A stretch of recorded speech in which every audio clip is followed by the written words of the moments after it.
दो तीन लोग कनेक्ट नहीं हुए आई थिंक अभी। कहाँ रह गए वो?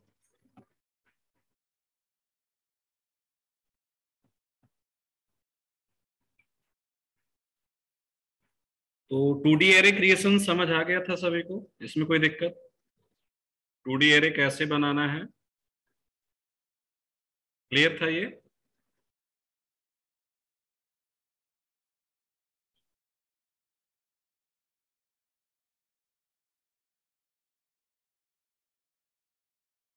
ठीक है। तो नेक्स्ट वर्क अब आपका है, सपोज हमें इस एरे के लिए यहाँ पर अपना कुछ डेटा भी क्या करना है, यूजर से एक्सेप्ट करके उसको असाइन करना है। तो यूजर इनपुट वर्क कैसे करेंगे, यहाँ पर उसको राइट कर लीजिए। एक टास्क यहीं पर करते हैं, असाइनिंग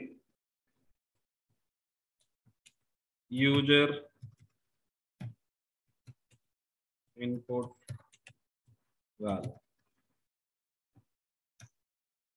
ठीक है, मेथड्स हम यहाँ नहीं क्रिएट कर रहे, मेथड्स के लिए आपको सिमिलर वर्क करना है जो आपने कल देखा।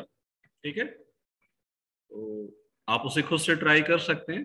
जैसे 1D एरे पास किया था वैसे ही आपका 2D एरे पास हो जाएगा आपके मेथड्स के लिए विद पैरामीटर। सिंटैक्स केवल हमारा पैरामीटर टाइप का क्या हो जाएगा, ऐसा। ये जो सिंटैक्स है ना, इसके अकॉर्डिंग आप उसको क्रिएट कर लेंगे।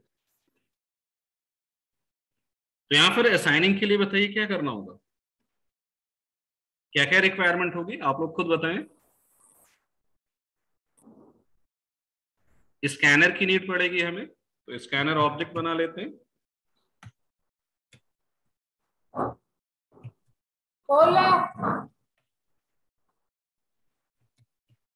और कल किसने प्रॉब्लम एक भेजा था हमें, स्कैनर का ऑब्जेक्ट बनाया था स्कैनर नेम से, आई थिंक प्रियंका थी।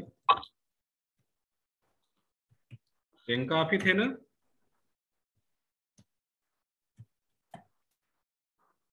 हाँ, तो उन्होंने स्कैनर ऑब्जेक्ट बनाया क्या था, स्कैनर नाम से, और यूज क्या कर रहे थे आप, S C dot next int. S C dot next int मिलेगा हमें।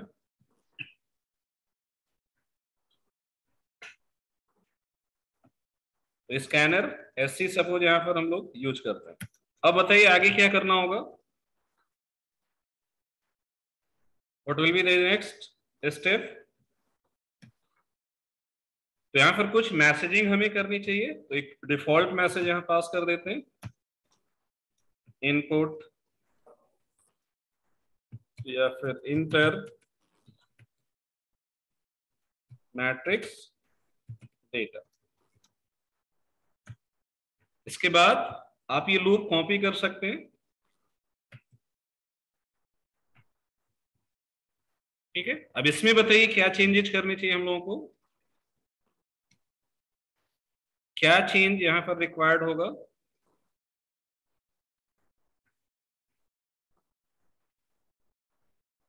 हाँ, उसको क्लोज करना कंपलसरी नहीं है, कोई दिक्कत नहीं। ठीक है, यू कैन क्लोज दैट जब आपका टास्क हो जाए, लास्ट में आप क्लोज कर सकते हैं उसको। जैसे यहां पर आप क्लोज कर दीजिए इसको। ठीक है, तो रीडिंग का वर्क यहाँ पर हो रहा है, तो एक तरीके से वो एक स्ट्रीम यूज कर रहा है, आपका input stream system dot in. तो जब आपने डेटा रीड कर लिया तो आपको उसे क्लोज करना चाहिए, बट वो कंपलसरी नहीं है। ठीक है,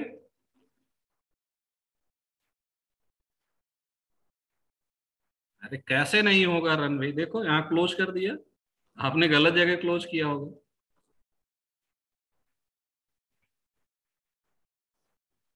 रन होगा, बिल्कुल रन होगा।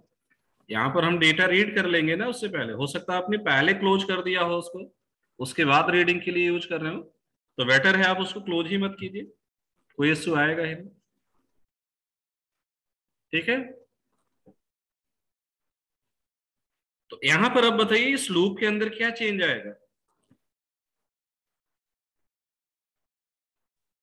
क्या चेंजेज होंगे।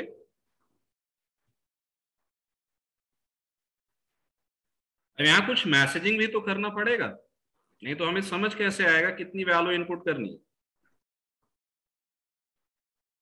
ठीक है, तो उसके अकॉर्डिंग यहाँ पर हम एक मैसेज भी दे देते हैं, printf will be better option. तो मैसेज हमने यहां क्या दे दिया, इंटर रो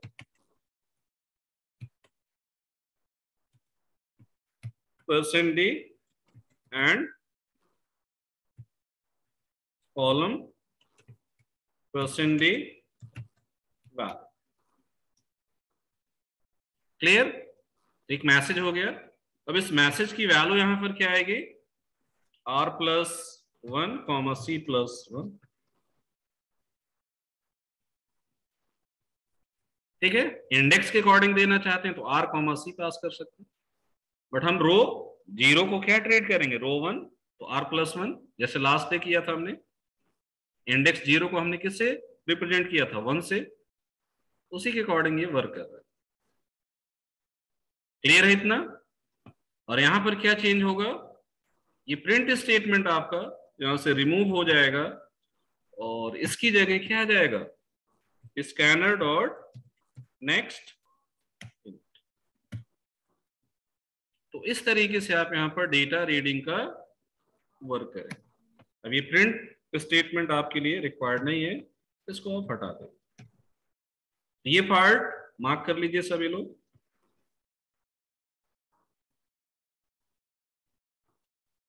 तो इनपुट का टास्क आप इस तरीके से करेंगे, लूप के थ्रू आपको आइटरेट करना है, सिमिलर जैसे आपने डिस्प्ले का वर्क किया। और इनर लूप के अंदर हमें क्या करना, अपना रीड स्टेटमेंट इस तरीके से राइट कर दें। तो स्पेसिफिक इंडेक्स पर रो कॉलम वैल्यूज के अकॉर्डिंग जो आप यहां पर इंडेक्सिंग कर रहे हैं, आपका डेटा राइट हो जाएगा। क्लियर है ये लॉजिक सभी को, या इसमें कोई दिक्कत है किसी भी पर्सन को? Anyone having any issue? Input part clear है सभी को ये? इसके बाद अब सपोज हमें अपडेटेड डेटा डिस्प्ले करना, तो ये पार्ट अभी फिलहाल आपको रिपीट करना होगा। तो कॉपी पेस्ट कर लेते हैं और मैसेज यहां पर चेंज कर देते हैं, अपडेटेड मैट्रिक्स डेटा। तो सेम एरे की वैल्यू को फिर से आपने क्या किया, रीड कर लिया, और यहां पर न्यू लाइन एक बार और ऐड कर देते हैं।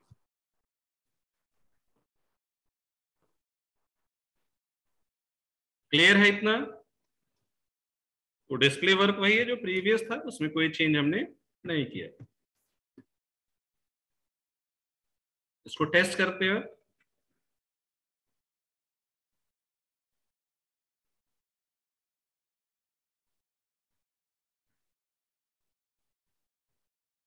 तो ये आपका इनिशियल डेटा आ गया यहां पर 1 2 3 4 5 6 7 8 9 10 11 12। अब यहां पर वैल्यू पास करने के लिए आप देखिए, आपका ये जो इनपुट वर्क है उसके अकॉर्डिंग आपका वर्क हो रहा है। तो यहां पर आकर अब आपका कंट्रोल रुक गया, मीन्स वो वेट कर रहा है यूजर इनपुट के लिए। मैसेज हमारा देखिए कैसे आया, यहां पर इंटर रो 1 कॉलम 1 वैल्यू। समझ आ रहा है ना हमें क्या इनपुट करना है, और लूप कैसे चल रहा वो भी आप इससे समझ सकते हैं। तो आपके आउटर लूप की वैल्यू के अकॉर्डिंग रो की वैल्यू भी 0 है, उसके अकॉर्डिंग कॉलम वैल्यू भी 0 होगी, और आपका यहां पर एक्सप्रेशन बना रो 1 कॉलम 1। तो सपोज हम यहां से वैल्यू पास करते हैं 10, तो अब आप देखिए मैसेज चेंज हो गया, रो 1 कॉलम 2 20 30 40। तो यहां पर एक रो कंप्लीट हो जाएगा। इसके बाद क्या होगा, message change, control outer loop में जाएगा, आर की वैल्यू अपडेट होगी, तो अब आप देखिए आउटपुट क्या आ रहा है, रो 2 कॉलम 1 वैल्यू। तो सपोज यहां पर आपने पास किया 60 70 80 और 90। इसके बाद क्या होगा,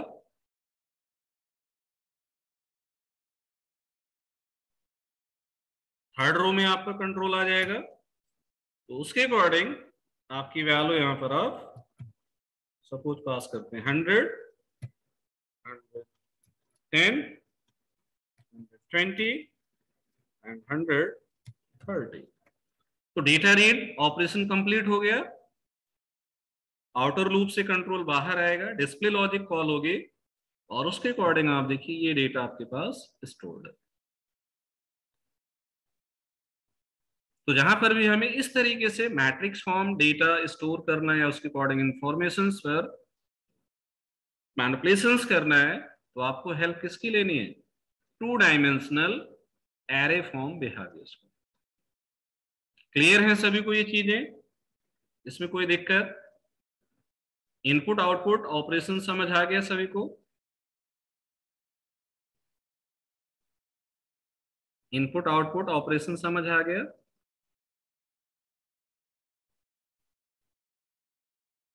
अब सपोज यहां पर आपको 2 टास्क करना है, तो आप बताएंगे इसके लिए क्या लॉजिक होगी। एक टास्क हमें ये परफॉर्म करना है कि आपके इस मैट्रिक्स के अंदर जो भी डेटा हमने इनपुट किया है, हमें ऑल एलिमेंट्स का टोटल सम चाहिए। क्या चाहिए हमें? ऑल एलिमेंट्स का टोटल सम। और दूसरा वर्क हमें करना है, इंडिविजुअल रो का सम हमें चाहिए।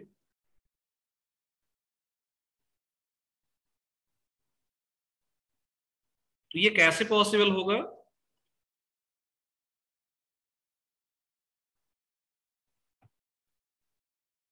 बताइए। ये मैट्रिक्स डेटा डिस्प्ले करने के बाद हमें कुछ और वर्क यहां करना है, और वर्क हमारा क्या है? ऑल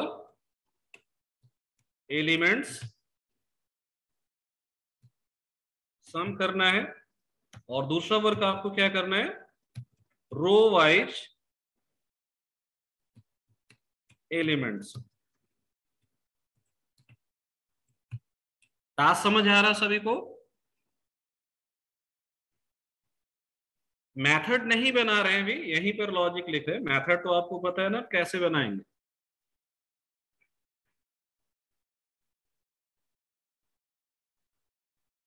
विदाउट मेथड कैसे करेंगे? यहां पर नॉर्मल लॉजिक अगर लिखनी है कैसे लिखेंगे?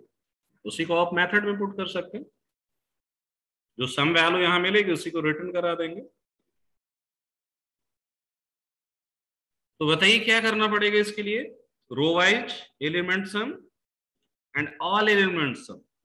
तो हमें इसके लिए 2 वेरिएबल्स चाहिए होंगे। तो 2 वेरिएबल्स हम लोग क्रिएट कर लेते हैं। एक सपोज टी सम, जिसकी इनिशियल वैल्यू क्या होनी चाहिए? 0। और एक रो सम, जिसकी वैल्यू भी इनिशियली क्या रहेगी? 0। यहां तक क्लियर है? टी सम हमारा total sum and R sum हमारा किस लिए है? रो सम के लिए। अब बताइए आपको यहां क्या चेंज करना पड़ेगा? इस लॉजिक में क्या चेंजेज होंगे?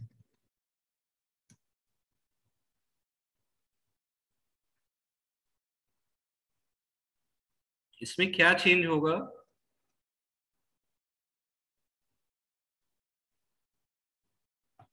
आर सम यहां पर इनिशियलाइज नहीं करेंगे, इसको इनिशियलाइज हम लोग करेंगे यहां पर। क्यों करेंगे? अभी रीजन समझ आएगा। तो आर सम यहां पर 0 हो गया, रो सम। अब जब कंट्रोल यहां आ रहा है तो यहां पर हम एक ऐसा वर्क कर सकते हैं कि नहीं? R sum equal to R sum plus matrix of RC. ये कर सकते हैं कि नहीं?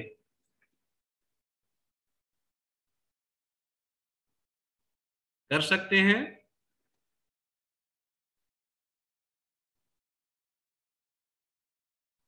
रिस्पॉन्स नहीं आ रहा किसी का?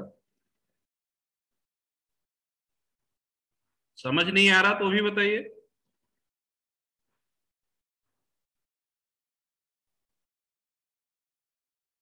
नींद तो नहीं आ रही सभी को? काफी दिनों बाद 2 बजे सेशन हो रहा है ना।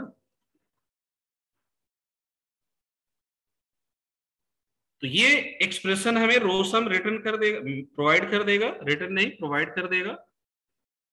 तो आर सम इनिशियली 0 आपने सेट कर दिया जब कंट्रोल इस लूप के अंदर आ रहा है, उससे पहले। तो एक रो का जो डेटा है वो ऐड हो जाएगा। तो जैसे हम इस रो से बाहर आ रहे हैं, यहां पर हम क्या कर सकते हैं, रो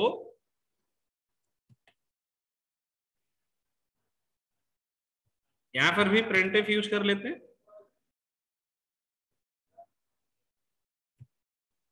तो रो %d एलिमेंट्स सम, %d एज, क्या पास करें यहां पर, r+1 कॉमा आर सम। इसके साथ और क्या करना चाहिए हमें,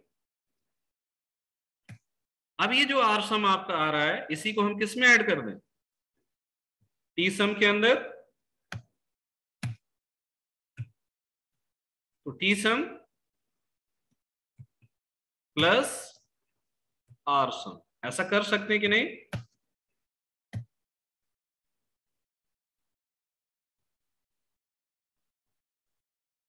इसमें टोटल सम वैल्यू अपडेट हो जाएगी। अगर ये आर सम आप नहीं कर रहे होते तो हर एलिमेंट हम यहीं पर टोटल सम में ऐड करते, जैसे हम लोगों ने नॉर्मल किया था वन डायमेंशनल के केस में, अगर आपको याद हो, ऑल एलिमेंट्स का सम। बट यहां पर अब रो सम आप निकाल ही रहे हैं, तो उसी वेरिएबल की वैल्यू को वन टाइम आपने ऐड कर दिया यहां पर।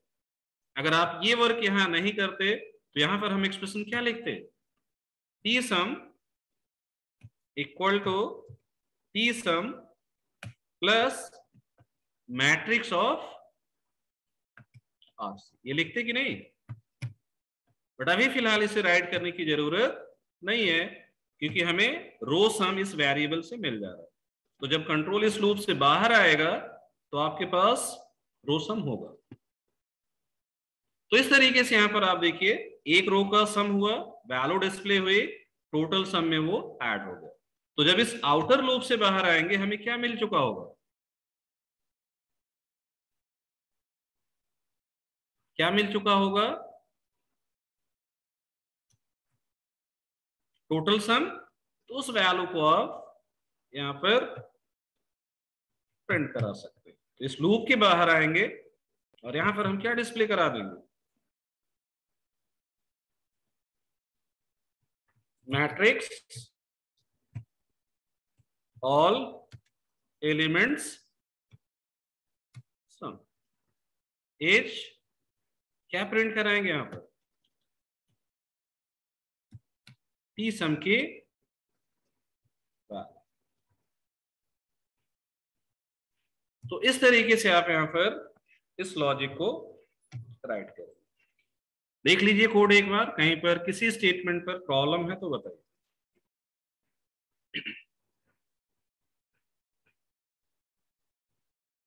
तो इस तरीके से आप अपने इस इनर लूप के अंदर या आउटर लूप के अंदर बहुत सारी लॉजिक राइट कर सकते हैं, अपने उस मैट्रिक्स डेटा को कैसे आपको यूज करना, मैनिपुलेट करना।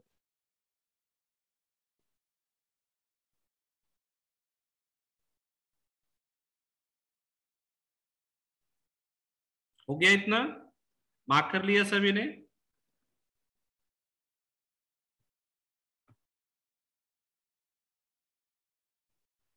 चेक करें इसको, रिजल्टेंट क्या आता है।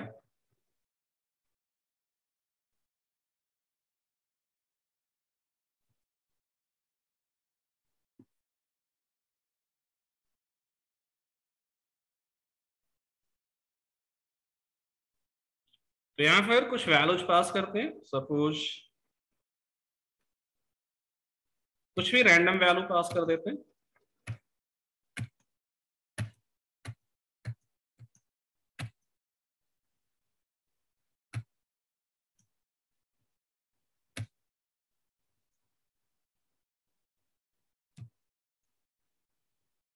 देख लीजिए एक बार आउटपुट ठीक है या नहीं है। ये आपका डेटा है। 10, 22, 17 का टोटल सम कितना होगा? 49। और फर्स्ट रो का सम आप देखिए कितना हो रहा है, 1 + 2 + 4 + 3। करेक्ट है आउटपुट? तो इस तरीके से आप अपने डिफरेंट लॉजिक्स अप्लाई कर सकते हैं अपनी एरे फॉर्म वैल्यूज पर, अगर वो मैट्रिक्स फॉर्म बिहेवियर के अकॉर्डिंग। तो लॉजिक अप्लाई कर लेंगे यहां पर। हमने एक दो केसेस आपको दिखाए, ऐसे बहुत सारे वर्क आपके यहां पर हो सकते हैं जिसके अकॉर्डिंग आपको अपने इस इनर लूप और आउटर लूप के अंदर चेंजेस करने पड़ेंगे।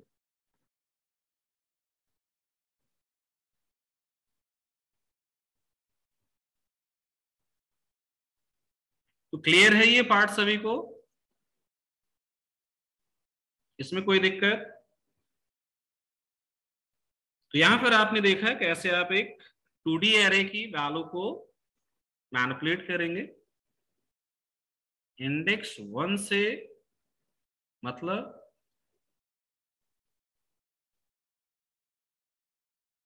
इंडेक्स 1 मतलब क्या नीलेश? हाँ सर, आपने मतलब आप ये जो एलिमेंट होते हैं मैट्रिक्स में, स्टार्टिंग 0 1 2 3 लेते हैं ना, तो आपने 1 2 3 4 ऐसा लिया क्या? मतलब नहीं ये नहीं, 1 2 3 इंडिकेशन। 4 नहीं। अरे भाई, उसको हम रो के अकॉर्डिंग रिप्रेजेंट कर रहे हैं, एक्चुअल इंडेक्स के अकॉर्डिंग नहीं रिप्रेजेंट कर ओके ओके ओके, हाँ, एज पर रो। ओके। रहे। एज पर रो हम उसे हाँ R+1 कह रहे हैं ना। अगर आप अच्छा इंडेक्स अच्छा के अच्छा। अकॉर्डिंग दिखाएंगे तो रो 0 दिखेगा ना। हाँ हाँ बट हाँ उसको हाँ हम क्या कहेंगे, रो 1 कहेंगे। 0 इंडेक्स का मतलब क्या, रो 1। हाँ। तो R+1 यहां पर इसी वजह से किया है। ठीक। सेम वही वर्क यहाँ इनपुट के लिए किया था। इनपुट में भी देखिए क्या किया हमने, यहाँ पर R+1 और C+1 किया है ना।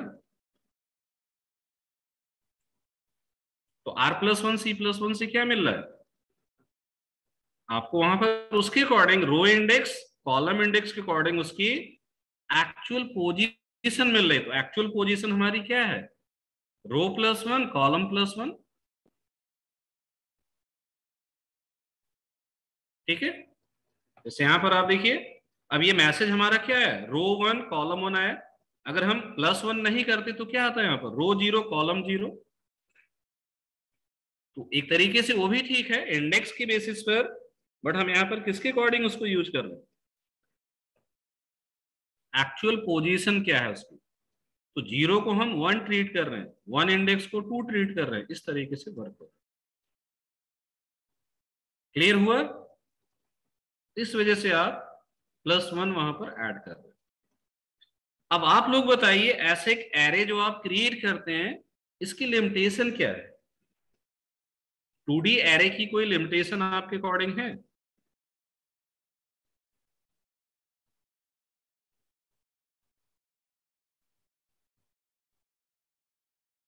2D एरे के अकॉर्डिंग कोई लिमिटेशन है इसकी?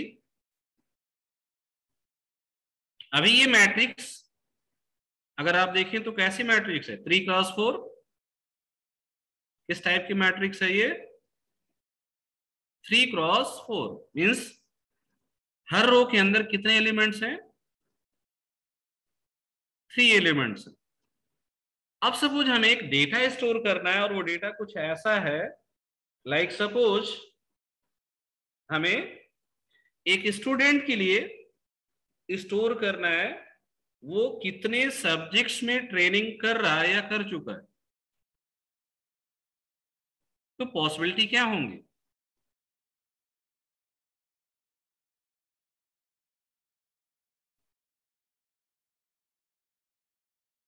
पॉसिबिलिटी क्या होंगी बताइए। हमें एक डेटा स्टोर करना है और वो डेटा हमें क्या स्टोर करना है, एक स्टूडेंट ने कितने लैंग्वेजेज में ट्रेनिंग कर ली है। सपोज प्रोग्रामिंग लैंग्वेजेज का हमें डेटा स्टोर करना है।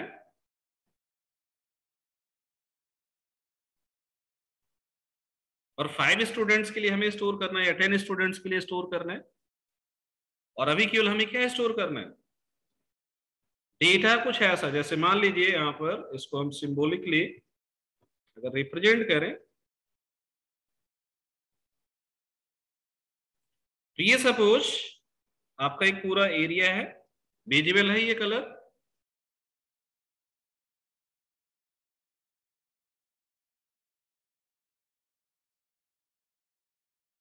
तो यहां पर अब हमें कुछ डेटा रखना है, बट वो डेटा हमें कैसे रखना है। सपोज फर्स्ट जो डेटा हम रख रहे हैं वो ये पूरा एरिया ऑक्युपाई कर रहा है, और उसमें हम स्टोर कुछ ऐसा कर रहे हैं।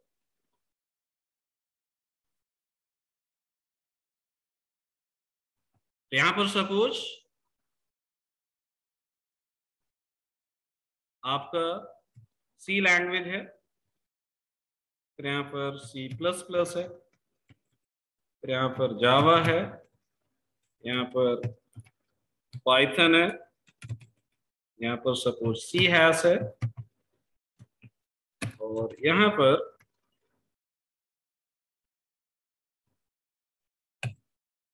पर PHP है, और यहाँ पर विजुअल बेसिक है। मीन्स फर्स्ट स्टूडेंट कितनी लैंग्वेजेस को लर्न कर चुका है,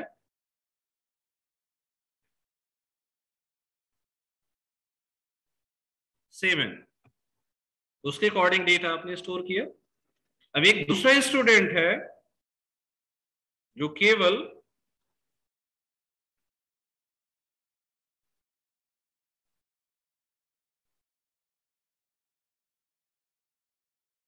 चार ही लैंग्वेजेज में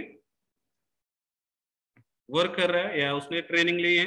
तो सपोज यहां पर फर्स्ट ऑप्शन है आपका C plus plus, second option है जावा, थर्ड ऑप्शन है पाइथन, एंड फोर्थ ऑप्शन है सी हैश। क्लियर। इसके बाद एक और स्टूडेंट है जो कि यहां पर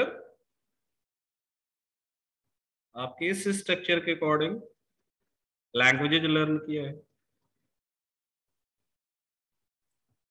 तो सपोज इस स्टूडेंट ने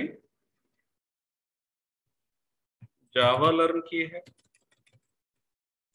सी शार्प रन किया है, लर्न किया है, PHP लर्न किया है, पाइथन लर्न किया है, और C++ लर्न। क्लियर है। तो अगर हम आपसे कहें कि ये डेटा एक 2D एरे से स्टोर करना है, पॉसिबल तो है, बट प्रॉब्लम क्या होगी, आपको एरे कैसे क्रिएट करना पड़ेगा इसके लिए। What will be the array declaration for storing this data, बता सकते हैं कोई।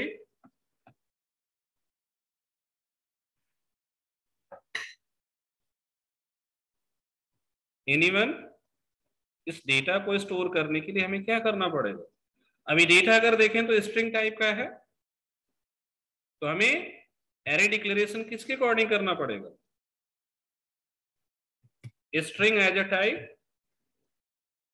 क्या ये नॉर्मल एरे है, मल्टी डायमेंशनल है, तो उसके अकॉर्डिंग हमें यहाँ क्या करना होगा, 2D बिहेवियर यूज करना पड़ेगा। और इसका नेम सपोज हमने दे दिया स्टूडेंट लैंग्वेजेस, या फिर लैंग्वेज ऑप्शन के अकॉर्डिंग लैंग्वेजेस एक नेम दे दिया।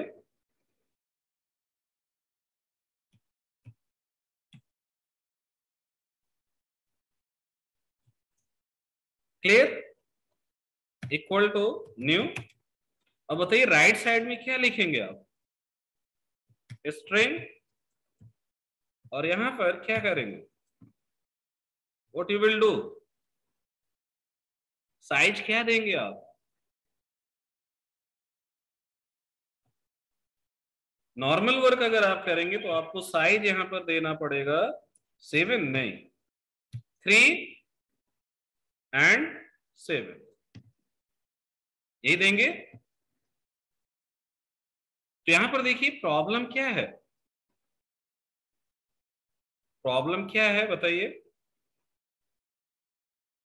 फर्स्ट रो के अकॉर्डिंग तो ठीक है सब कुछ, बट सेकेंड रो में अगर आप देखें तो 3 मेमोरी ब्लॉक यहां पर आपके अननेसेसरी बनेंगे। ये पार्ट ये तो हमारे काम का नहीं है ना,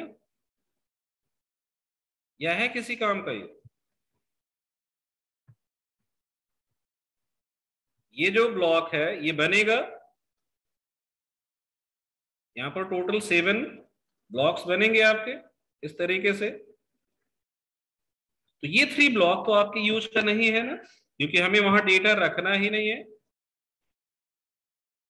सिमिलरली यहां पर आप देखेंगे तो यहां पर एक ब्लॉक आपका वेस्ट होगा, होगा कि नहीं। सॉरी यहां पर कितने ब्लॉक वेस्ट होंगे, 5 है तो 2 ब्लॉक वेस्ट होंगे। तो आपका 2D एरे जो नॉर्मल बिहेवियर है वो यूजफुल कब है, वो यूजफुल है जब आप हर रो के अंदर equal number of elements store कर रहे हैं। उसे कब प्रेफर करना है आपको, सेम नंबर ऑफ एलिमेंट्स जब है तब आप उसे प्रेफर करेंगे। बट जहां पर हमारा डेटा क्या है, अनस्ट्रक्चर्ड है, मींस किसी रो में 5 वैल्यू हमें चाहिए, किसी में 10 वैल्यू चाहिए, किसी में 3 वैल्यू चाहिए, किसी में 5 वैल्यू चाहिए। तो ऐसे केसेस के लिए आपका जो 2D बिहेवियर है एरेज का वो यूज तो आप कर सकते हैं, बट वो ऑप्टिमल सॉल्यूशन नहीं है, फिजिबल सॉल्यूशन नहीं है। क्यों, क्योंकि वहां पर पॉसिबिलिटी क्या है, मेमोरी वेस्टेज का।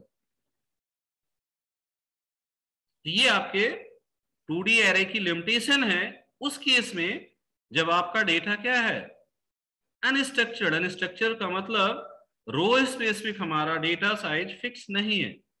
किसी रो में 5 एलिमेंट आ रहे हैं, किसी में 7 आ रहे हैं, किसी में 8 आ रहे हैं, उसके अकॉर्डिंग हमें डेटा स्टोर करना है।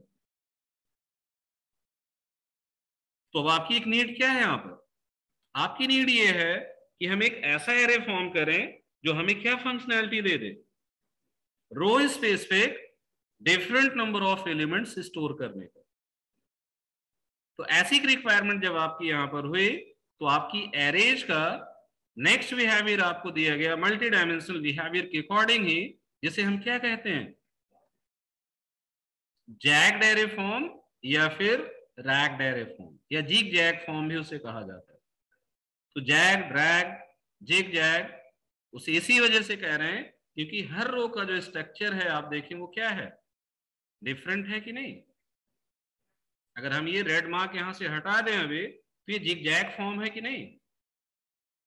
तो ऐसे कॉम्प्लेक्स स्ट्रक्चर अगर आपका क्रिएट हो रहा है रो स्पेसिफिक डेटा के अकॉर्डिंग, तो उस रिप्रेजेंटेशन के बेसिस पर उसे एक नाम क्या दे दिया गया, जैग फॉर्म या जिग जैग फॉर्म या रैक फॉर्म। क्लियर है। तो 2D एरे यूजफुल है ऐसा नहीं है, बट सर्टेन सिचुएशंस में उसकी लिमिटेशन भी हो सकती है। तो वहां पर हम प्रेफर किसको करेंगे, फिर ऐसे केस में आप प्रेफर किसे करेंगे, ऐसे केस में आप प्रेफर करेंगे अपना नेक्स्ट बिहेवियर जो कि क्या है, जैग एरे फॉर्म। क्लियर है। तो ये स्ट्रक्चर मेंशन कर लिया है सभी ने अपने अकॉर्डिंग, मार्क कर लिया है, इसको रफ कर दें।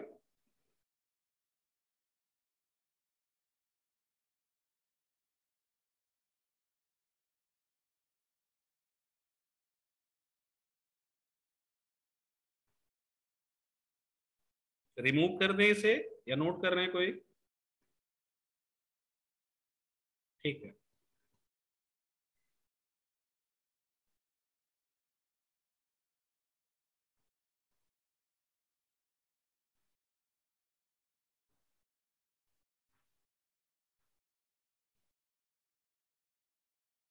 क्या कह रहे हैं नीलेश,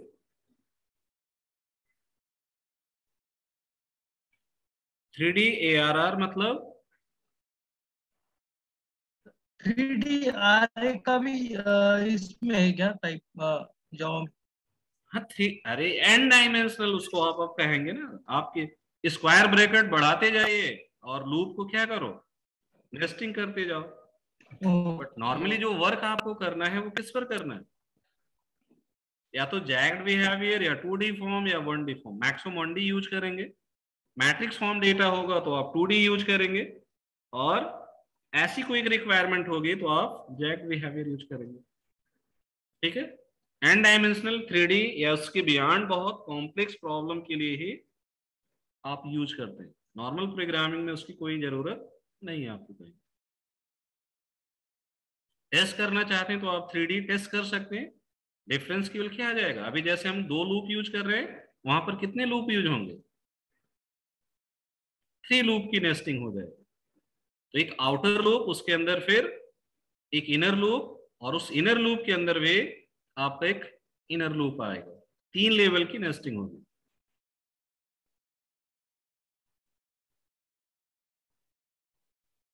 मार्क कर लिया, गायत्री हो गया ये नोट। तो फोकस्ड आपको 2D तक रहना है या फिर जैग्ड बिहेवियर के अकॉर्डिंग चीजें आपको एक्सप्लोर करनी है।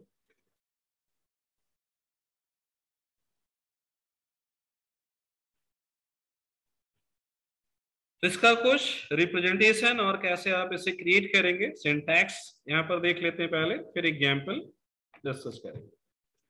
तो जैग्ड एरे अगर आप यहां पर अब क्रिएट करते हैं तो डिक्लेरेशन और कंस्ट्रक्शन की अगर हम बात करें तो आप देखिए इसका डिक्लेरेशन सिंटैक्स आपकी 2D एरे की तरह ही है। डिफरेंस क्या है, ये पार्ट पूरा सेम है, इसमें कोई डिफरेंस है,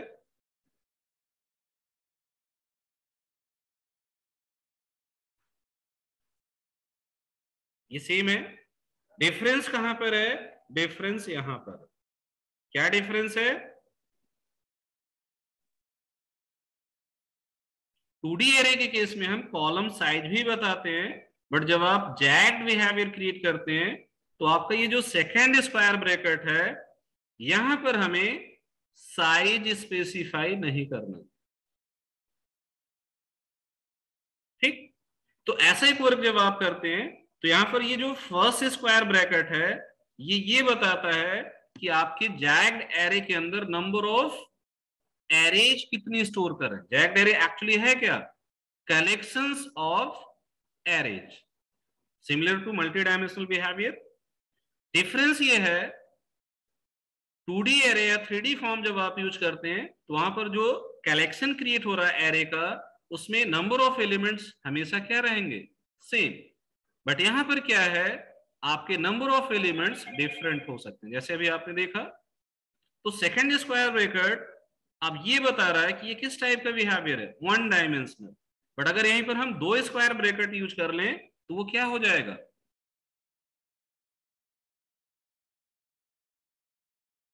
कलेक्शन ऑफ 2D एरे। तो यहां पर भी हमें एक स्क्वायर ब्रैकेट और लगाना पड़ेगा, और उसके अकॉर्डिंग यहां पर राइट साइड में आप 2 स्क्वायर ब्रैकेट यूज कर लेंगे। तो इसका मतलब क्या है कि आपकी वो jagged array collection of 2D array. But normally jagged array हम यूज करते 1D एरे कलेक्शंस पे, जहां पर हर 1D array different number of elements store करने की फ्लेक्सिबिलिटी आपको देता है। तो ऐसा कोई डिक्लेरेशन जब आप करेंगे जैग्ड बिहेवियर के अकॉर्डिंग, तो आपको ध्यान क्या रखना है, केवल फर्स्ट ब्रैकेट के अंदर आपको साइज देना। दूसरे ब्रैकेट में अगर आपने साइज दे दिया तो वो क्या बन जाएगा, 2D एरे फॉर्म, जो कि आपको नहीं क्रिएट करना। ठीक, तो अब यहां पर अगर आप देखें कि आपने ये बताया कि आपका एक्चुअल डेटा साइज क्या होगा, मींस नंबर ऑफ एलिमेंट्स हर रो के अंदर कितने होंगे, वो आपने स्पेसिफाई नहीं किया। तो इसमें भी आप असाइनमेंट के लिए वैसा ही वर्क कर सकते हैं, बट ऐसे एक एरे के अंदर अब आप देखिए फर्स्ट रो में कितने एलिमेंट असाइन हो रहे हैं, फर्स्ट रो के अंदर ये वर्क हो रहा है, कितने एलिमेंट स्टोर हो रहे हैं, 2 एलिमेंट। सेकेंड रो में कितने एलिमेंट स्टोर हो रहे हैं, 3। और थर्ड रो में कितने एलिमेंट स्टोर हो रहे हैं,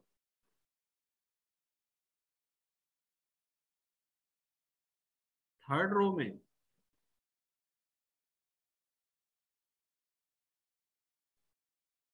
फोर, थर्ड रो के लिए कुछ किया गया यहां पर अभी? तो थर्ड रो में अभी ऐसा कोई भी एलिमेंट स्टोर नहीं है। तो अगर आप इस डिक्लेरेशन और कंस्ट्रक्शन के अकॉर्डिंग इसका मेमोरी रिप्रेजेंटेशन देखेंगे तो वो कुछ इस तरीके से क्रिएट होगा। मेमोरी की अगर हम बात करें तो यहां पर आप देखिए इसका रिप्रेजेंटेशन कुछ ऐसा है। तो यहां पर क्या कोई मेमोरी वेस्टेज हुआ अभी?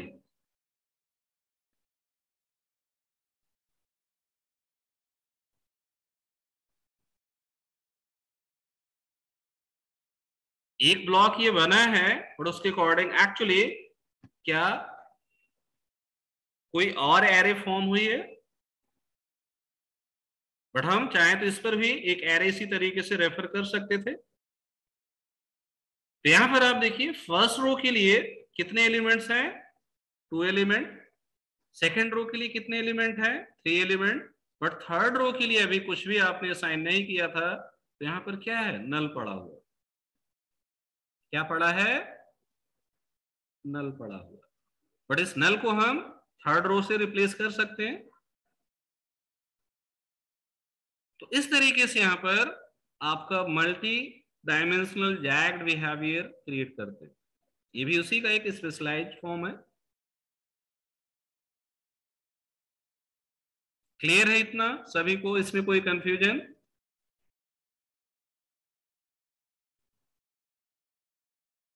कोई क्वेरी यहां पर किसी की?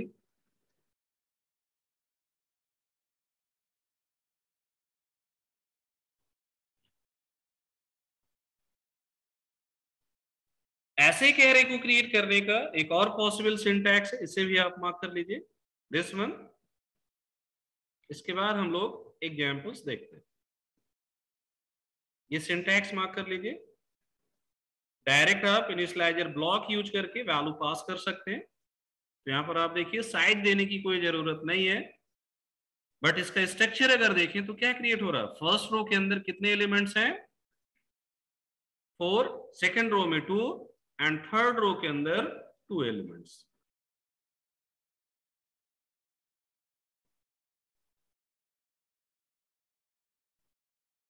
ठीक है, तो स्कोर्स ऑफ 0 क्या रिप्रेजेंट कर रहा है? Array of 4 integers. Score 1 integer array of size 2 and score 2 array of 2 integers. Values get करने के लिए यहां पर सेम सिंटैक्स फॉलो करना है, रो इंडेक्स एंड उस रो के अकॉर्डिंग कॉलम इंडेक्स।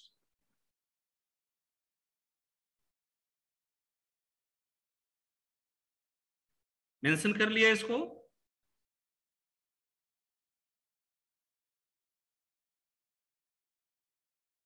ये सिंटैक्स मार्क कर लिया सभी ने।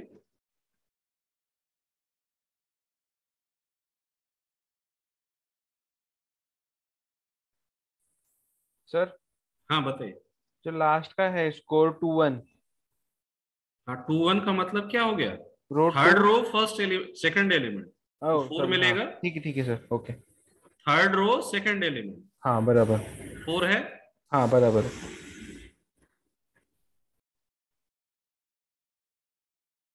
चलिए अब सर एग्जाम्पल बनाते हैं किसका। सर हाँ बताइए। आपने बोला था कि जैग एरेज में साइज मेंशन करना होता है फर्स्ट इसमें, तो यहाँ पे तो दोनों एरेज में कुछ मेंशन नहीं किया size in bracket scores. Size mention करना है, इस केस में मेंशन करना है ना, ये शॉर्टकट नहीं, सिंटैक्स है। पहले वाला एग्जांपल दिखाया था हमें, इसके पहले वाला साइड में हाँ ये दिस वन उसमें। यही दिखाया था ना। हाँ हाँ सर, ये कंस्ट्रक्शन वाला पॉइंट। हाँ तो यहां पर जब आप डिक्लेरेशन केवल करेंगे उस केस में आपको रो साइज बताना पड़ेगा, कितने एरे ऑब्जेक्ट्स स्टोर कर रहे हैं। यहां पर हम इनिशियलाइजेशन कर रहे हैं क्या किसी वैल्यू से?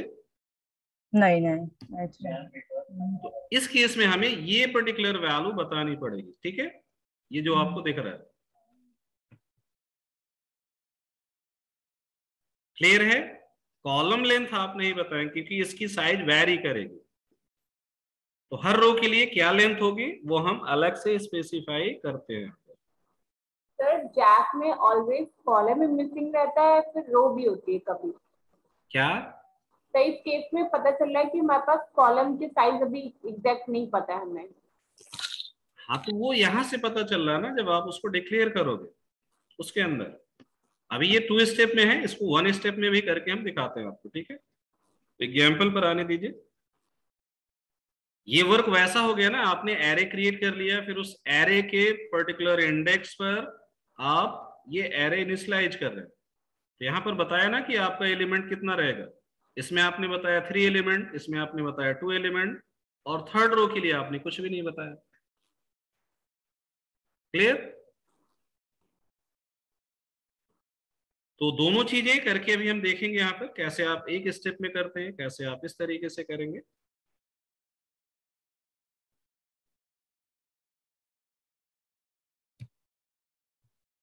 Automatically means what?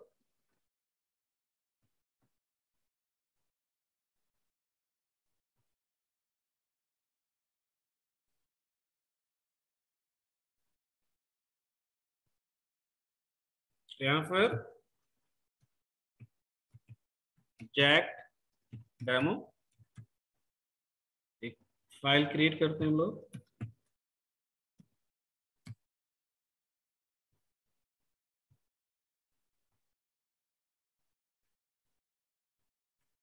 चलिए, तो यहां पर 3 सिंटैक्सेस हम देखेंगे कैसे आप एरे क्रिएट करेंगे। तो सबसे पहले फर्स्ट सिंटैक्स देखते हैं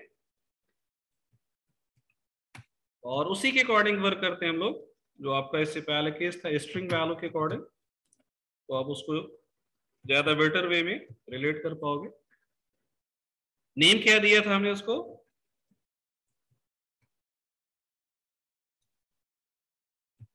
लैंग्वेजेस, और यहां पर न्यू स्ट्रिंग। एक स्ट्रिंग एरे एक तरीके से यहां पर फॉर्म कर रहे हैं हम लोग।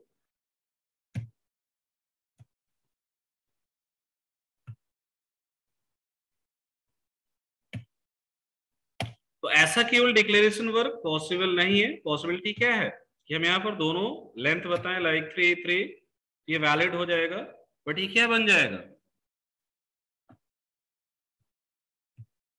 ये क्या बन जाएगा? 2D form. हमें 2D फॉर्म क्रिएट नहीं करना है, तो हम इस तरीके से इसको क्रिएट करेंगे।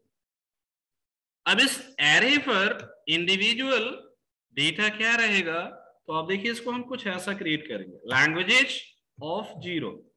इसका मतलब क्या है कि आपके इस एरे के अंदर फर्स्ट रो को हम रेफर कर रहे हैं। किसको रेफर कर रहे हैं? फर्स्ट रो को। अब इस फर्स्ट रो की साइज क्या होनी चाहिए वो हम यहां पर बता सकते हैं इस तरीके से, न्यू स्ट्रिंग। और यहां पर सपोज आपने बता दिया कि हमें इसमें कितनी वैल्यू स्टोर करनी है, 7। कितनी वैल्यू स्टोर करनी है? 7। अब वो वैल्यू क्या होंगी वो भी हम यहाँ पर बता सकते हैं। तो 7 अगर हम यहाँ पर स्पेसिफाई करेंगे इनवैलिड हो जाएगा, तो साइज ना स्पेसिफाई करके केवल हम क्या करेंगे, अपनी वैल्यू यहाँ पर पास कर देंगे। और इसमें वैल्यू अब किस टाइप की जाएगी? स्ट्रिंग टाइप की। तो यहाँ पर आप स्ट्रिंग फॉर्म वैल्यू अपनी स्टोर कर लेंगे।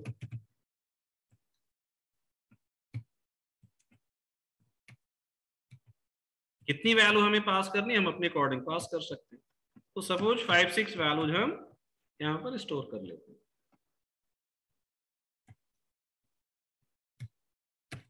हो गया 7। एक और, ये समझ आया? तो फर्स्ट रो कैसे क्रिएट हुआ ये क्लियर है सभी को? तो इसी तरीके से हम यहां पर क्या करेंगे, अपनी सेकंड रो क्रिएट कर लेंगे एंड थर्ड रो क्रिएट कर लेंगे। तो क्या चेंज होगा यहां पर? 1, 2। अब हमें किसमें क्या रखना वो हम यहां डिसाइड कर सकते हैं। सपोज इसमें हमें केवल ये 3 ऑप्शंस रखने, इसमें हमें ये 5 ऑप्शंस रखने। आया समझ? तो ये कितने साइज का एरे क्रिएट हुआ? फर्स्ट रो कितने साइज का है? 7। सेकंड रो कितने साइज का है? 4।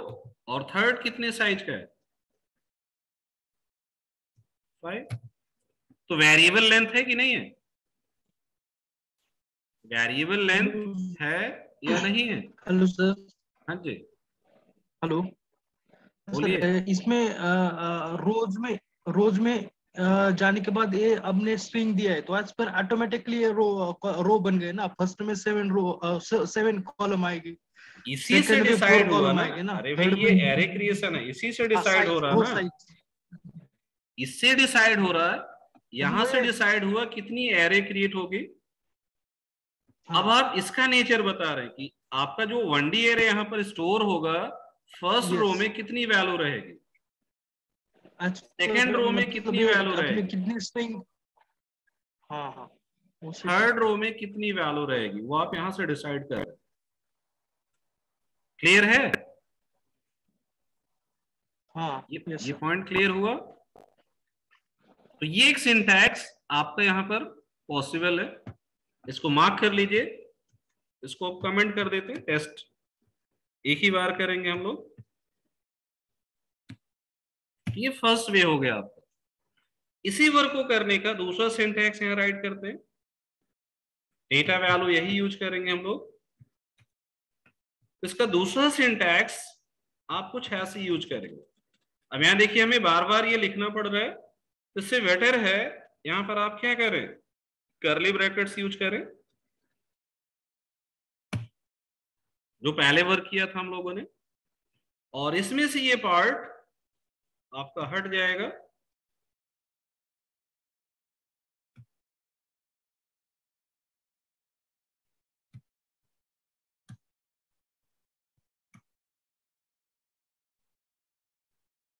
और यहां पर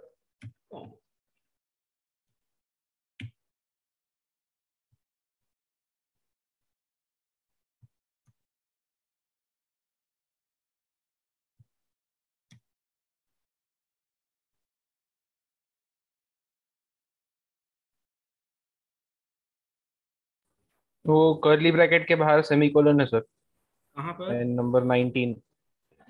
लाइन नंबर 19। एक मिनट, वो गलती नहीं है।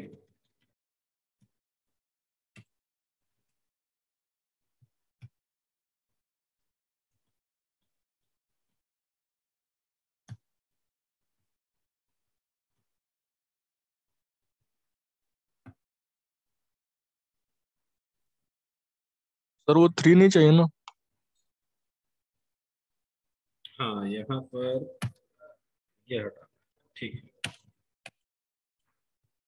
इस तरीके से आप बनाएंगे।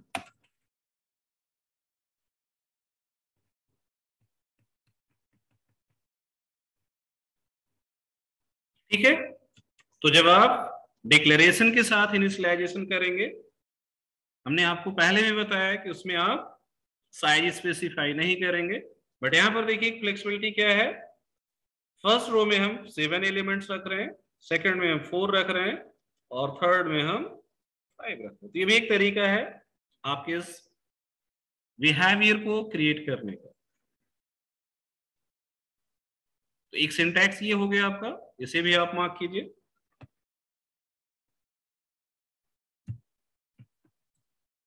अब ये वैलिड है, इसको नोट कर लेंगे। सिंटैक्स 2 हो गया ये आपका।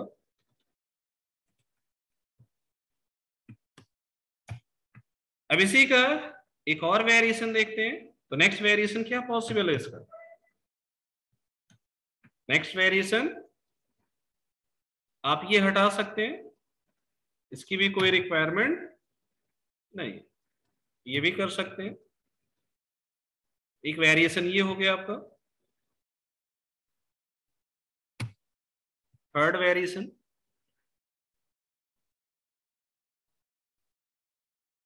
क्लियर?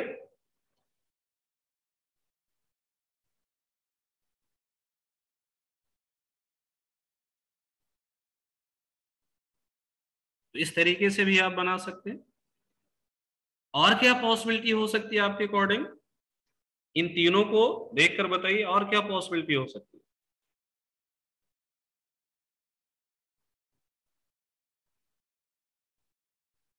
Any other possibility? इस सिंटैक्स को अगर हम फॉलो करें, इसको अभी के लिए कमेंट करते हैं, तो यहां पर अब आप देखिए कि ऐसा वर्क हम कर सकते हैं।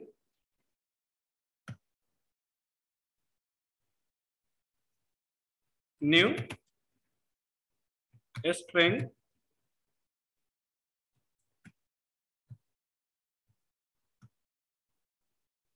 Five, new string 7, comma new string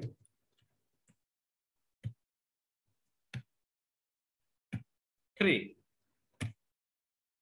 ऐसा कर सकते हैं कि नहीं?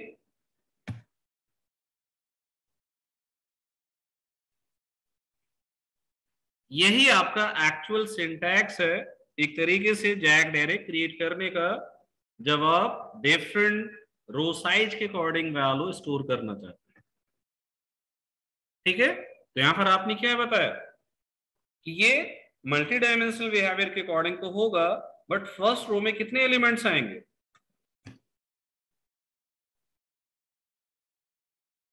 सर वहाँ पे 4 आएगा ना सर लास्ट में? अरे कुछ भी हो सकता है, अभी तो हमने, अच्छा इसके अकॉर्डिंग हाँ बनाओगे हाँ तो यहाँ पर हमें 7, यहाँ पर हमें 4 लिखना होगा, और यहाँ पर हम क्या लिखेंगे? 5। चलिए उसी के अकॉर्डिंग हो गया, तो 7, 4 और 5। तो ये आपका एक्चुअल बिहेवियर हुआ इस एरे को क्रिएट करने का। तो ये चारों सिंटैक्स आप देख सकते हैं, यूज कर सकते हैं आप। ये सिंटैक्स भी इसी तरीके से यूज हो सकता है। यहां पर अगर आप साइज स्पेसिफाई कर देंगे तो ये वर्क आपको नहीं करना। क्लियर है? तो जावा में बस एक चीज आपको ध्यान रखना है, अगर आपने सबस्क्रिप्ट के अंदर क्या बता दिया, साइज, तो वैल्यू नहीं दे सकते हैं, और अगर आप वैल्यू दे रहे हैं तो आप साइज नहीं दे सकते, ये ध्यान रखना। तो अगर हम डिफॉल्ट वैल्यू से इनिशियलाइज करेंगे तो साइज स्पेसिफाई नहीं करेंगे, और अगर हम साइज दे रहे हैं तो डिफॉल्ट वैल्यू हम पास नहीं कर सकते एरे कंस्ट्रक्शन टाइम पर। ये पॉइंट आपको मार्क कर लेगा। तो ये चारों सिंटैक्स क्लियर हैं सभी को, कैसे वर्क करना है? इसमें कोई दिक्कत? इसमें कोई प्रॉब्लम? तो अब यहां पर जो डेमोन्स्ट्रेशन वर्क हम लोग देखेंगे अभी फिलहाल, वो आपकी इस बिहेवियर के अकॉर्डिंग, इसको हम लोग फाइनली यहां पर यूज कर लेते हैं।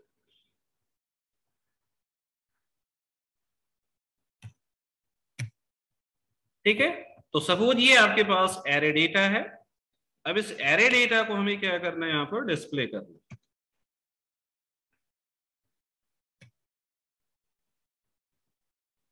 तो क्या करना पड़ेगा इस डेटा को डिस्प्ले करने के लिए, बताइए कैसे डिस्प्ले होगा ये डेटा?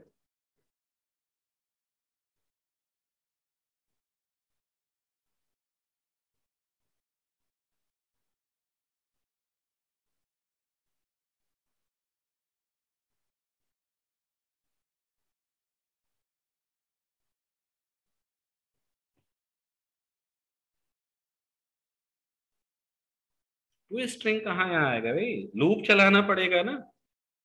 अब लूप कैसे चलेगा, तो कुछ प्रॉपर्टी पहले यहाँ देख लेते हैं।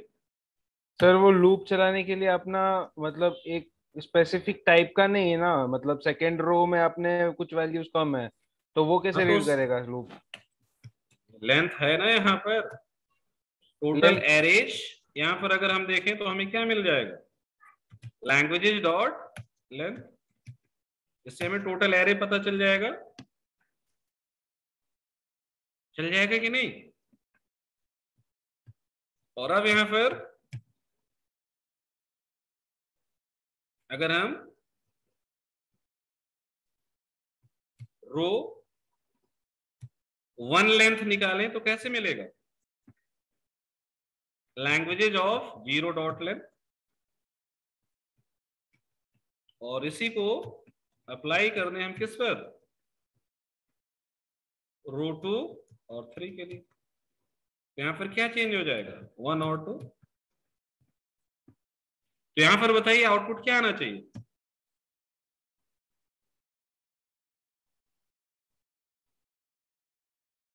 थ्री। यहां पर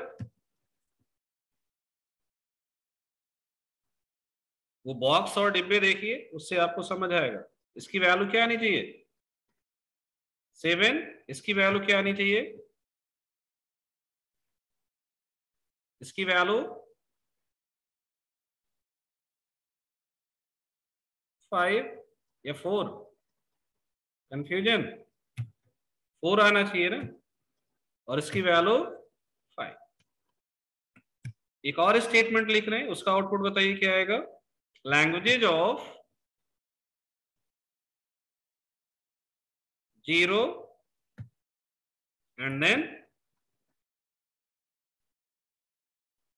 3, इससे क्या आएगा?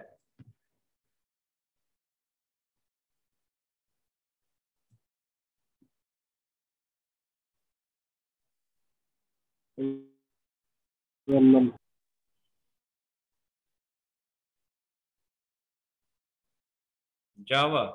प्रियंका, नल कैसे आएगा? गायत्री का आउटपुट है वेब प्रोग्रामिंग।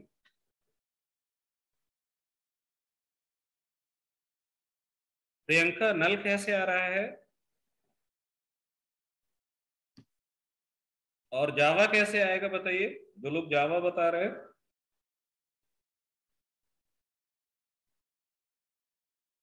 और जो लोग वेब प्रोग्रामिंग बता रहे हैं वो बताएं। अनम्यूट करके रिस्पॉन्ड कीजिए कोई। जीरो रो का थर्ड कॉलम तो जावा ही होगा अगर मैट्रिक्स फॉर्म करेंगे। जीरो का मतलब क्या हो गया? First row. First row. तो इस रो में हमें देखना है। और 3 का मतलब थर्ड इंडेक्स 3। इंडेक्स 3 किसका है? ये 0 इंडेक्स हो गया, ये 1 हो गया, ये 2 हो गया। तो थर्ड इंडेक्स पे क्या पड़ा है? वेब प्रोग्रामिंग, वही मिलेगा। यहाँ क्या आना चाहिए? वेब प्रोग्रामिंग, न कि जावा या नल। तो ये हो गया इंडिविजुअल वर्क। अब इसी को यूज करके आप यहाँ अपना इटरेशन लॉजिक लिख सकते हैं। इटरेशन में क्या करना पड़ेगा? फॉर लूप,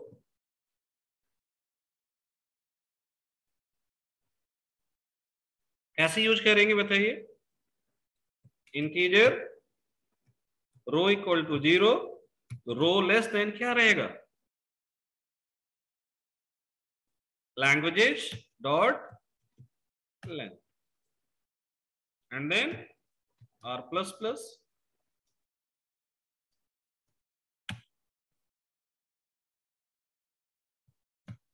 क्लियर है यहां पर? इसके बाद एक और लूप चलेगा आपका, for integer c equal to 0, और यहां पर कंडीशन क्या होगी अब? c less than languages of r dot length and then c plus plus. और यहां पर हम क्या करेंगे?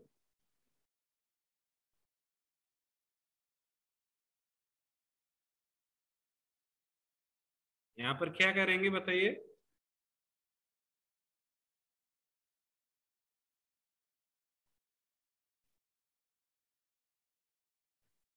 बिना लूप क्रिएट किए तो इस तरीके से सारी वैल्यू गेट करनी पड़ेगी। एक एक वैल्यू हमें रिट्रीव करना पड़ेगा ना। तो आप यहां देखो कितने एलिमेंट्स हैं? 7 4 5। कितने हो गए टोटल? 16। तो 16 टाइम हमें ये प्रिंट स्टेटमेंट लिखना पड़ेगा ना वैल्यू प्रिंट करने के लिए। इस एक्सप्रेशन को हमें हर रो कॉलम इंडेक्स के अकॉर्डिंग लिखना पड़ेगा।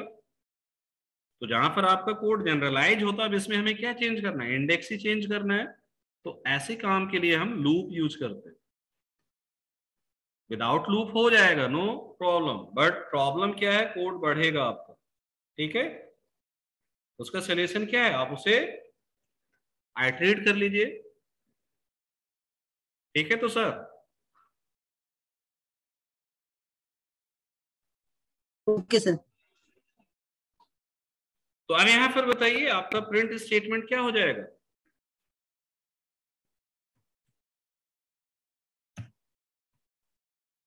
क्या प्रिंट कराएंगे हम लोग? लैंग्वेजेस एंड देन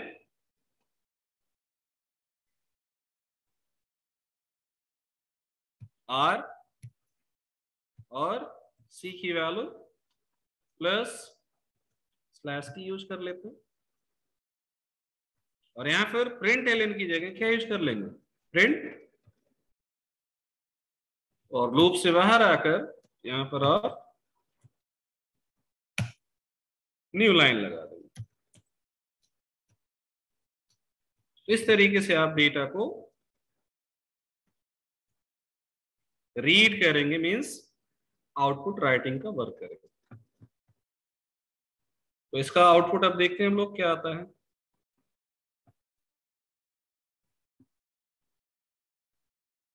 तो देख सकते हैं आप यहां पर टोटल एरेज 3 है इसके अंदर। रो 1 में 7 एलिमेंट, रो 2 में 4 एलिमेंट, रो 3 में 5 एलिमेंट, और उसका डेटा ये है। तो यहां पर कितनी वैल्यूज हैं?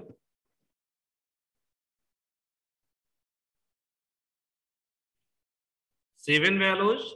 यहां पर कितनी वैल्यू है?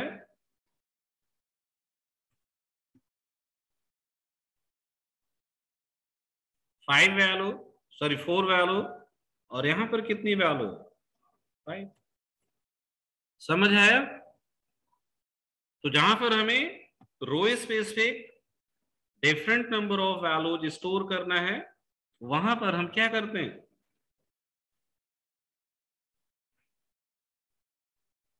वहां पर हम जैग्ड एरे का बिहेवियर यूज करते हैं। इसके लिए यूजर इनपुट वर्क आप कर लेंगे खुद, कोई चेंज करने की जरूरत है या बताने की रिक्वायरमेंट है? यूजर इनपुट वैल्यू अगर असाइन करना है, स्टोर करना है, तो केवल चेंज क्या होगा? इस स्टेटमेंट की जगह आपका स्कैनर रीड स्टेटमेंट आ जाएगा, जैसे अभी 2D एरे में किया था। बाकी सारा वर्क ऐसा ही रहेगा। हाँ, एक टास्क यहां पर और आपको करना है, और वो टास्क है हमें ये डेटा डिस्प्ले करना है यूजिंग फॉर ईच। अब आप लोग बताइए कैसे करेंगे?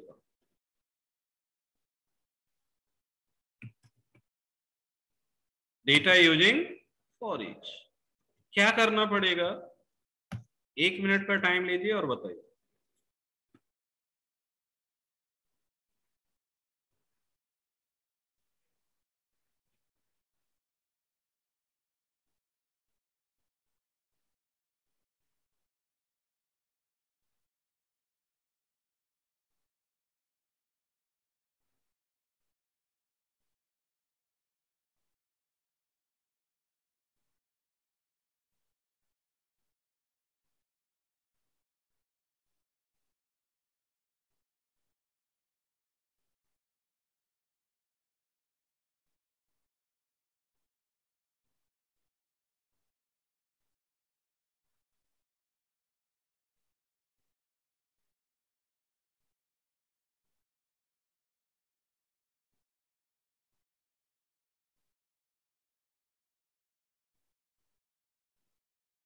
नहीं नहीं, आपको बताना है, हमने टाइपिंग रोका हुआ है। ठीक है नयन?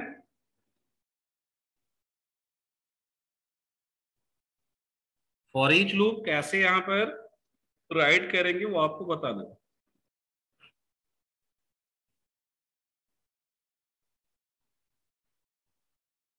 तो ये आपका फर्स्ट वर्क हो गया यूजिंग नॉर्मल लूप।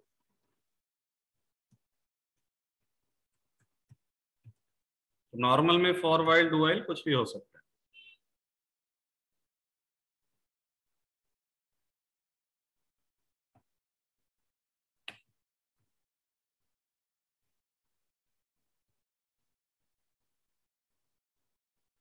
है। आंसर है किसी के पास कुछ, या राइट करें हम?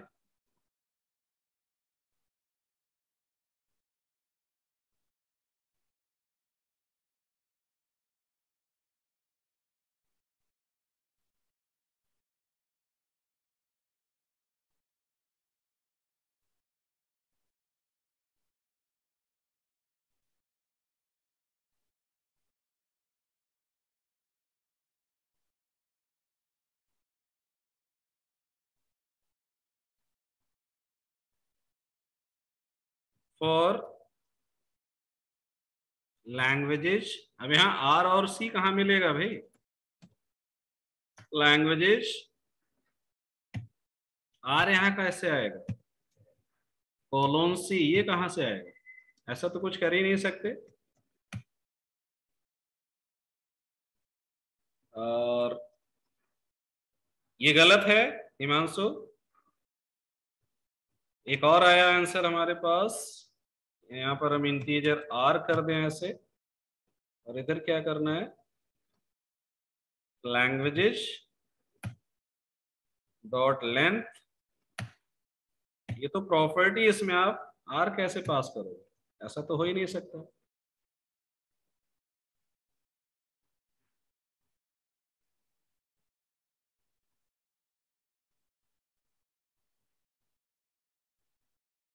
Any other possibility?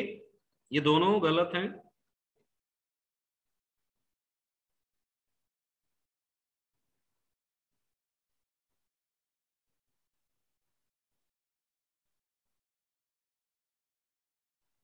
इस एरे से जो डेटा हमें मिलेगा उस डेटा का टाइप क्या होगा? स्ट्रिंग मिलेगा। इससे हमें डेटा मिलेगा ये पूरा, ये एक डेटा है ना, ये पूरा का पूरा एरे क्या है? एक डेटा है। किसके लिए? इस एरे के लिए। इसके अंदर क्या स्टोर है? एक 1D एरे। तो जब हम इस एरे पर इटरेशन करेंगे तो हमें क्या मिलेगा? पूरा का पूरा एक एरे फॉर्म मिलेगा। क्या मिलेगा? एक एरे फॉर्म मिलेगा। तो यहां पर जब आप इटरेशन वर्क करेंगे तो इटरेशन वर्क हमें कुछ ऐसा करना है। हमें पूरा एक रो मिलेगा। क्या मिलेगा? एक रो मिलेगा। और वो रो किस टाइप का होगा? वो रो किस टाइप का होगा? वो रो स्ट्रिंग टाइप का होगा। समझ है? तो लैंग्वेजेस के पास जो डेटा है वो किस टाइप का है? स्ट्रिंग टाइप का एक रो है ना। तो पूरी की पूरी रो आपके लिए आएगी एज अ ऑब्जेक्ट। मींस वो 1D एरे फॉर्म डेटा पूरा आपको मिलेगा जो ये स्टोर्ड है। तो अब उसी डेटा को हमें यहाँ पर क्या करना है? आइटरेट करना है। तो अभी अगर हम यहाँ पर ऐसा वर्क कर दें, इसको आप 1 मिनट रुक कर नोट करेंगे। सपोज रो को प्रिंट करा देते हैं, तो क्या हमें एक्चुअल डेटा मिलेगा?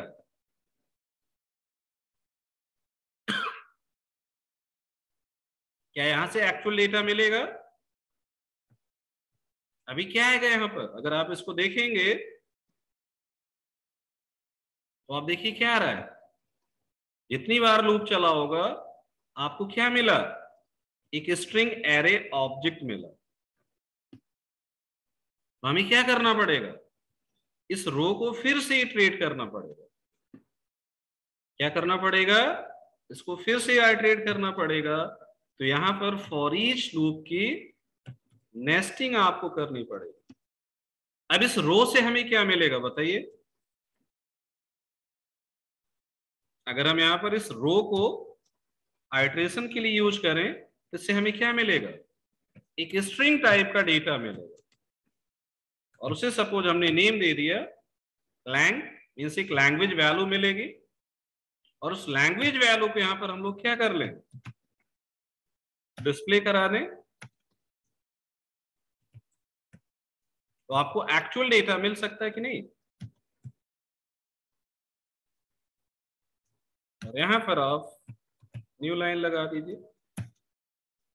तो इस तरीके से आप फॉर ईच लूप को यूज करेंगे। तो आप देख सकते हैं लैंग्वेजेस से पहले आपने पूरा रो फॉर्म डेटा गेट किया, फिर उस रो फॉर्म डेटा को आपने फिर आइटरेट किया, तो उससे आपको क्या मिला, इंडिविजुअल लैंग्वेज मिली, उसके लिए वेरिएबल नेम हमने लैंग यूज कर लिया, और इस लैंग वेरिएबल से फिर आपका एक्चुअल डेटा यहां पर मिल रहा है। चेक कर सकते हैं आप इसको।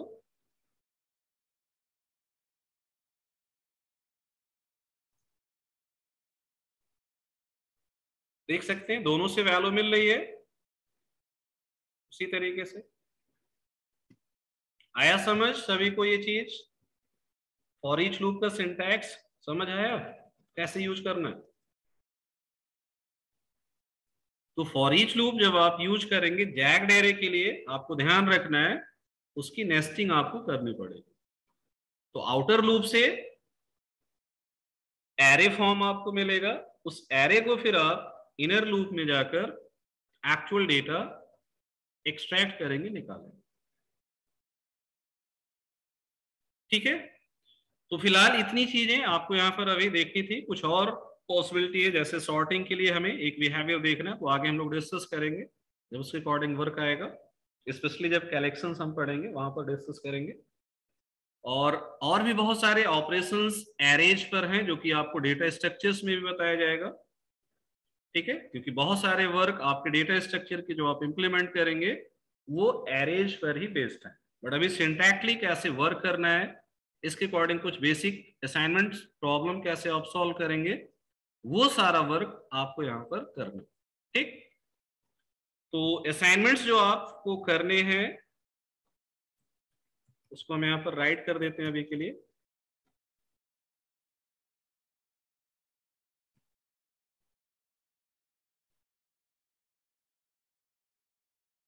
तो फर्स्ट टास्क आपका रहेगा वेब टू प्रिंट रिवर्स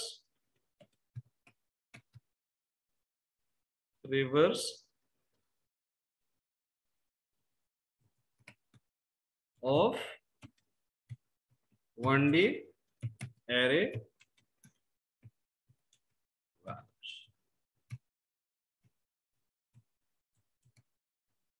ठीक है, तो इसका मतलब क्या है, इसका मतलब क्या है बता सकते हैं आप लोग।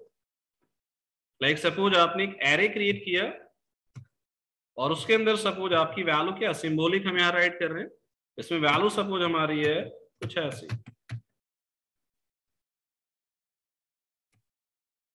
तो जब आप इसको डिस्प्ले करेंगे तो हमारा आउटपुट क्या होना चाहिए,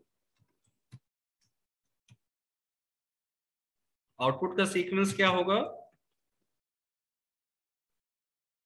7 6 5 4 3 1।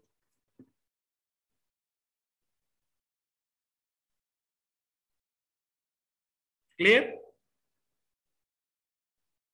दूसरा टास्क आपको करना है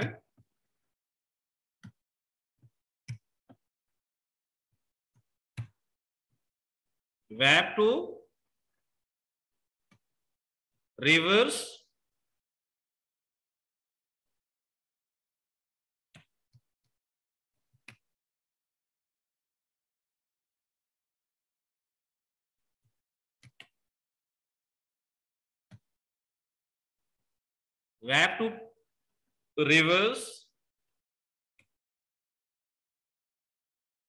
the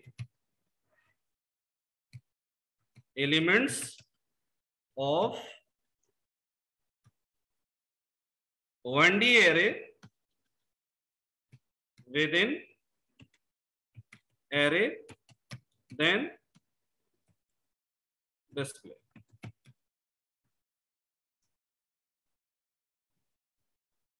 तो इसमें क्या करना होगा बताइए, इसमें तो कुछ नहीं करना आपको, आपको लेंथ से लूप स्टार्ट करके क्या करना है, 0 तक प्रिंट करा देना है।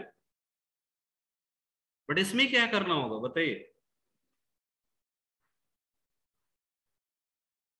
सपोज ये आपका एरे है, तो हमें लॉजिक से एरे के अंदर ये वैल्यू पहले स्वैप करनी है, और फिर हम अगर 0th इंडेक्स की वैल्यू से उसको आइटरेट करें तो हमें रिजल्ट क्या मिलना चाहिए, रिजल्ट मिलना चाहिए। तो इनिशियल वैल्यू ये है, आफ्टर रिवर्स आपका एरे ये हो जाएगा, और जब आप उसको प्रिंट करेंगे तो आपका आउटपुट ऐसा आएगा। समझ आया? तो इनपुट डेटा सपोज हमारा ये है, रिवर्स की लॉजिक अप्लाई करेंगे उस इनपुट डेटा पर, तो वो डेटा उसी एरे के अंदर इस तरीके से अरेंज हो जाए। मींस फर्स्ट वैल्यू को हमें स्वैप कर देना है किससे, लास्ट से, सेकंड वैल्यू को हमें स्वैप करना सेकंड लास्ट से, थर्ड वैल्यू को हमें स्वैप करना third last, and so on. ये आपको सोचना है कैसे पॉसिबल होगा। Third task, we have to find the second highest from 1D array. Fourth, we have to input to 2D 3x3 matrices value and perform the addition of matrices. ठीक है, means आपको दो मैट्रिक्स का addition करके उसे resultant matrix create करना। And last task है write a program to transpose 2D matrix and display. तो टास्क समझ आ रहे हैं सभी को? ये 5 टास्क आपको परफॉर्म करना है। किसी टास्क में कंफ्यूजन है तो बताइए।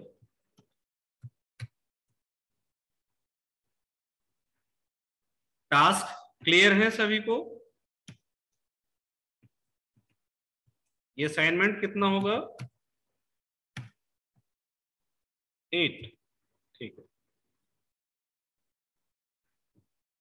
तो फर्स्ट टास्क बिल्कुल इजी है, कुछ नहीं करना है। सेकंड में थोड़ा सा आपको सोचना है। थर्ड टास्क में आपने हाईएस्ट का वर्क कर रखा है, तो सेकंड हाईएस्ट कैसे मिलेगा, that you have to think. और फोर्थ और फिफ्थ बहुत इजी है, अगर आपको पता है कैसे वो वर्क कर। ठीक है, हाँ, इनपुट लेना है, सारा टास्क यूजर इनपुट पर ही करना है। All task you have to perform through user input. Clear? User input का वर्क आपको करना है। आप डायरेक्ट मेन के अंदर वर्क कर रहे हैं या फंक्शन से कर रहे हैं, that is up to you, but आप कोशिश करें इनके लिए मेथड्स बनाकर वर्क करिए। मेन में भी अगर आप करते हैं कोई दिक्कत नहीं है, लॉजिक बिल्डिंग वहां से भी होगी, बट कोशिश अगर आप मेथड से करेंगे दैट विल बी बेटर। तो एक फंक्शन बनाएंगे, उसमें एरे पास करेंगे, उस पर लॉजिक से जो वर्क आपको करना उसको आप परफॉर्म कर सकते हैं।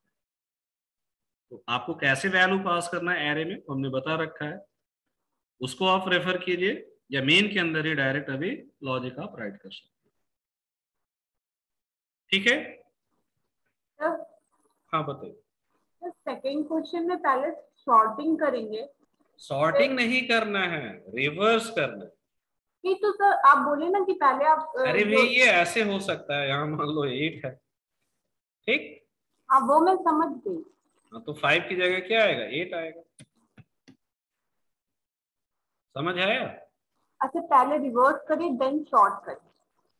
रिवर्स करना है, रिवर्स करने पर एरे में ये सर डेटा हो आपने जाएगा। थर्ड में भी तो प्रिंट डाला है तो फिर तो वो सेम ही आएगा, उसमें डिफरेंस क्या हुआ? क्या? रिवर्स कर दी एरे को, फिर आपने थर्ड लाइन में प्रिंट और ब्रैकेट स्क्वायर ब्रैकेट में नंबर्स दिए, वो तो सेम है ना। हाँ तो अब इस एरे का डेटा अगर हम 0 से प्रिंट करेंगे तो क्या मिलेगा?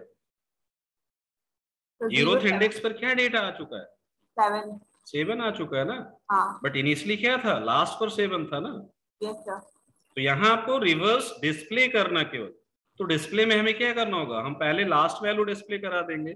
तो लूप को आपको लेंथ के अकॉर्डिंग क्या करना है, डिक्रीजिंग ऑर्डर में चला देना है। बात समझ आई? अभी हम लोग लूप कहां से चला रहे हैं, 0 से लेकर लास्ट तक ना। Yes sir. तो अगर हम लूप को कहां से चला देंगे, 7 से, सॉरी जितने एलिमेंट्स हैं यहाँ पर मान लो 6 एलिमेंट है, तो हम 5 से लूप को स्टार्ट करें और 0 तक उसको चला दें तो रिवर्स प्रिंट हो जाएगा ना। ये तो रिवर्स प्रिंट हुआ ना सर। हाँ यहाँ पर आपको लॉजिक लिखना है रिवर्स का, एलिमेंट स्वैप करने हैं, स्वैपिंग की लॉजिक अप्लाई करनी है। First you have to swap the elements.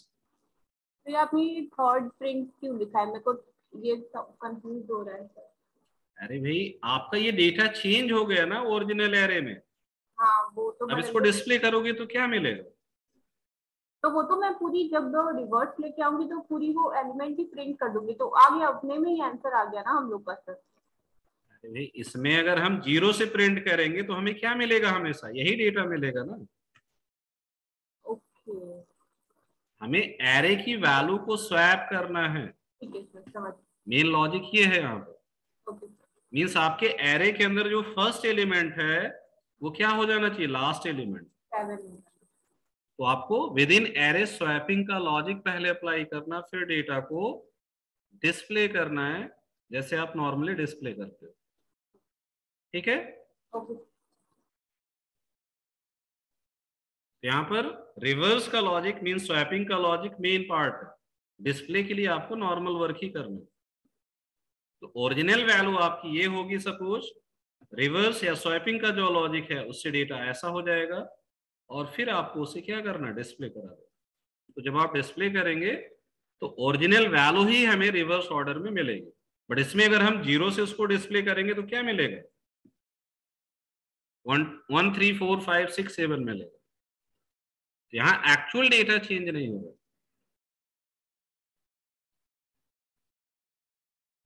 क्या एलिमेंट 6?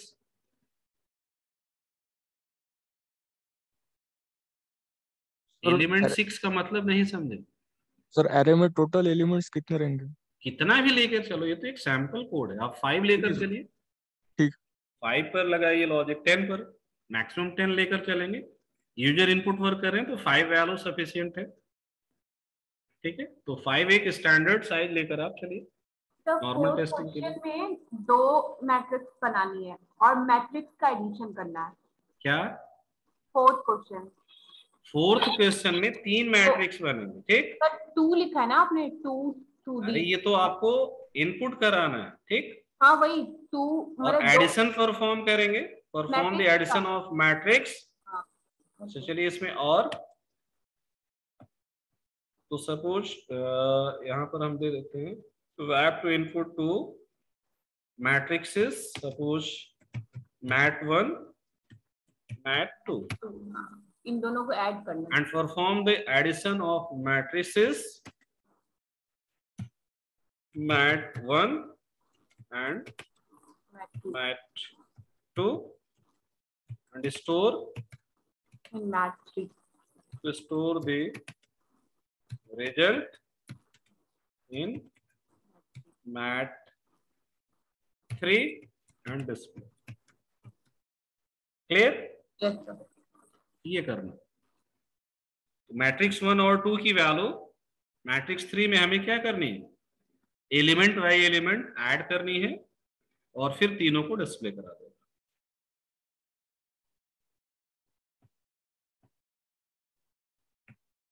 ठीक है, तो 5 मिनट का ब्रेक लीजिए, फिर आगे वर्क कीजिए आप लोग।